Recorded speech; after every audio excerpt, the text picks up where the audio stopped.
Welcome to the Defense and Aerospace Report. I'm Vago Muradian here at RAND Corporation, one of the world's leading think tanks here in sunny Santa Monica, California. We're out here on the West Coast to cover the Reagan National Defense Forum at the Ronald Reagan Presidential Library just up the road in Simi Valley, California, where our coverage is sponsored by Boeing and Leonardo DRS. And it's our honor to be talking to Raphael Cohen, Dr. Raphael Cohen here, who's a senior political scientist with the Project Air Force here at RAND, and the co-author, among many people, but the lead co-authors are you and Ambassador James Dobbins, where you guys are talking about extending Russia to find non-kinetic ways to stress, extend, and pressure Russia as a matter of strategy. And for anybody who's paying attention, he's part of the talented Cohen family. Elliot Cohen of the School of Strategic and of the School of Advanced International Studies has also been on this program many times. Rafi, an absolute pleasure. Thanks for joining us. Well, thank you so much for having me. It's a pleasure to join you. So let's talk a little bit about the report, Extending Russia. Talk to us a little bit about the foundations, because people have a tendency of thinking about Russia and competing with Russia in the political space. They have a tendency of thinking in the diplomatic space and in the military space, certainly. But talk to us about how, as a matter of strategy, you can actually put the kind of pressure on Russia that Russia is putting on everybody else. Yeah, so the genesis of the project was actually, it's sort of very timely given this is the Reagan Defense Forum. So the genesis that, in this case, the Army asked us was, can you do onto Russia today as you've done onto them during the Reagan buildup? Can you find ways such that they would expend more time, money, and resources than we can, and therefore win this sort of great power competition? And so, as part of the report, we look through a variety of different measures, geopolitical, ideological, and then a variety of military measures as well, and most importantly economic, to see if we can, in fact, do that. And so what are some key ways that we can do that across each and every single one of these pieces at a time when we are trying to do this in an upper hand way, whereas Russia in general is trying to do it in an underhand way? Yeah, so the question here is, which ways do you want to pursue? Because that's not simply a question of what you can do, it's how much risk are you willing to accept. I mean, all of these ways to extend Russia are, by default, matters of escalation. And escalation gets into risk. No one wants to end up in a actual hot war with Russia. We do, however, want to win this competition. So, for instance, there are a variety of geopolitical ways that may actually not necessarily pan out. So, for instance, when we wrote the report, there was uprisings in Belarus, for instance. This is a part of the world where Russia cares a lot about it, it's willing to sink a lot of resources in. Can we use ways to sort of leverage that? And the conclusion we came to is that's actually probably too escalatory, in that fact that it would provoke a counter-reaction that could quickly spiral out of control. There are other measures, however, that are very much in U.S. wheelhouse, say expanding U.S.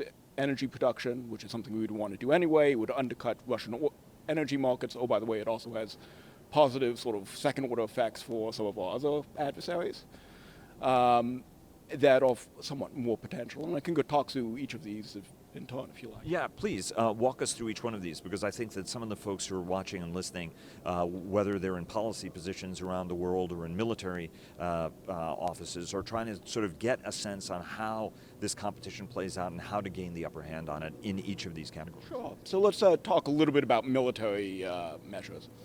Now, the important thing here is that Russia's not trying to go toe-to-toe with us, particularly in, say, land forces, for instance. So we have much larger conventional armies than they do. That's going to always be the case.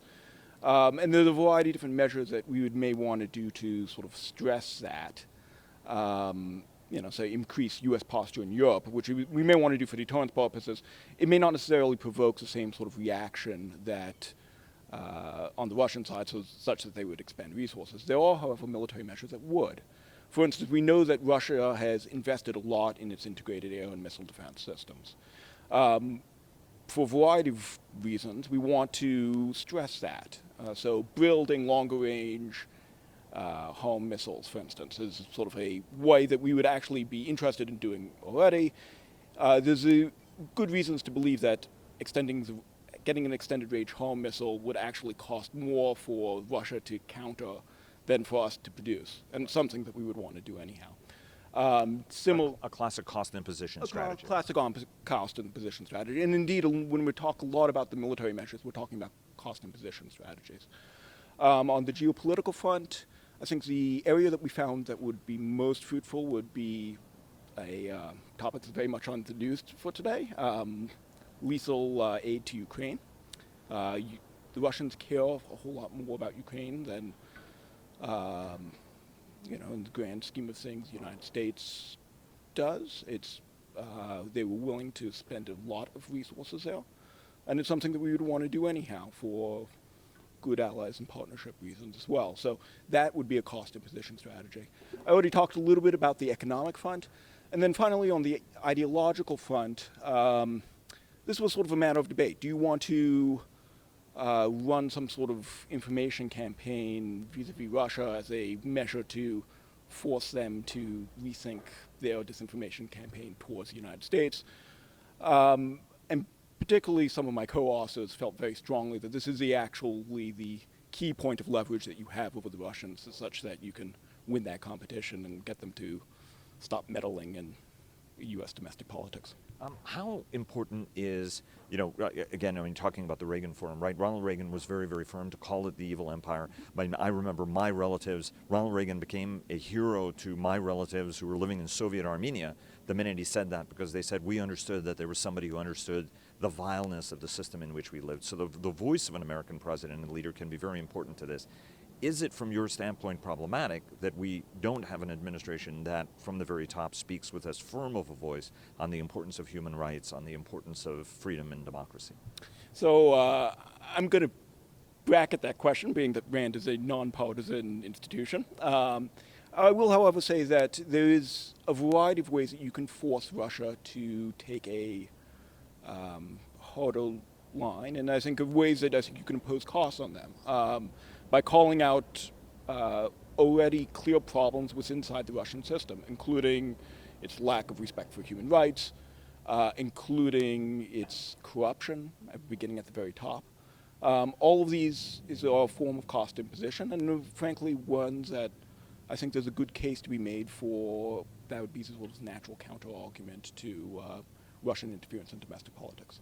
And do we need to have, sort of as an alliance, a more concerted strategy on all of these other pieces? Because right now it would seem that there are very distinct national approaches to it.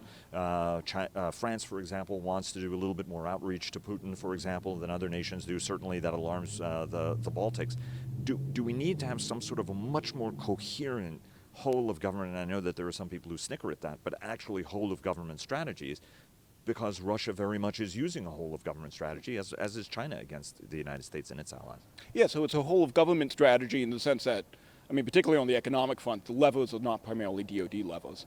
I think what you were getting to earlier was actually a whole of alliance strategy, which I think is actually very much in the weeds, or very much the case here.